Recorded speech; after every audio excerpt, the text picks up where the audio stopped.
আজ তিনটা প্রোগ্রামে পঞ্চগড়ে প্রোগ্রাম চলাকালীন বিদ্যুৎ গেছে। মেসকোর যে মালিক তাকে এবং তার বাপকে জবাব দিতে হবে। প্রোগ্রামের সময় এটা হয়তো একদিন হয়তো 2 দিন হয়তো কিচ্ছু বলতাম না, 3 দিনের 3 দিনই এটা হয়েছে। যারা এটা করছে তারা হচ্ছে রাজনৈতিক বেশ্যা।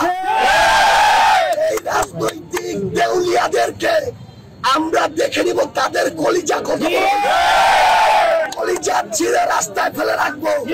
5 জন থেকে 10 জন মানুষ এক একজন রাজার হালে চলে, বাকি প্রত্যেকের এক একজন দাসের মতো অবস্থা। আমি আপনাদেরকে বলি, আপনারা যেটাকে জীবন মনে করছেন এটা জীবন না।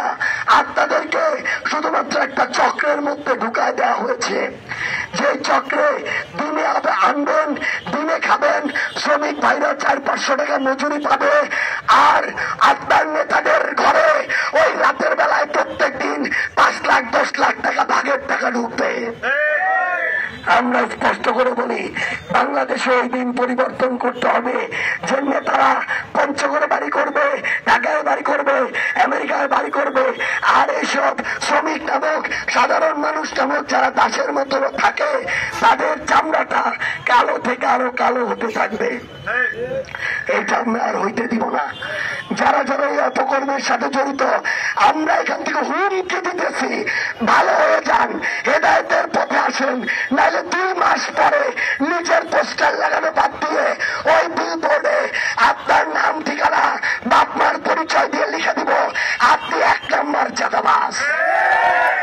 পঞ্চগড়ে রাজনীতিবিদদের বিলবোর্ড দরকার নাই, চাঁদাবাজ সন্ত্রাসী মাদক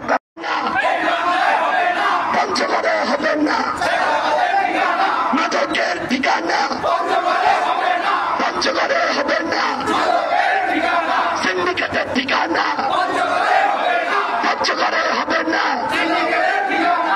মেশিনের ঠিকানা পঞ্চগড়ে হবেন না।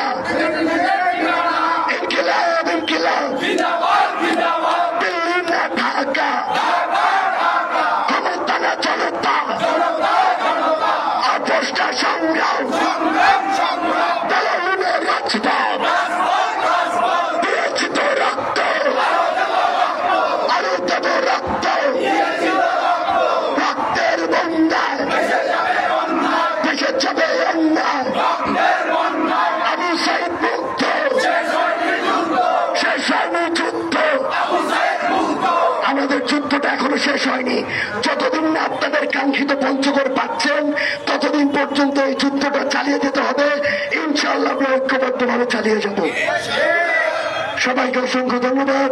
আসসালামু আলাইকুম।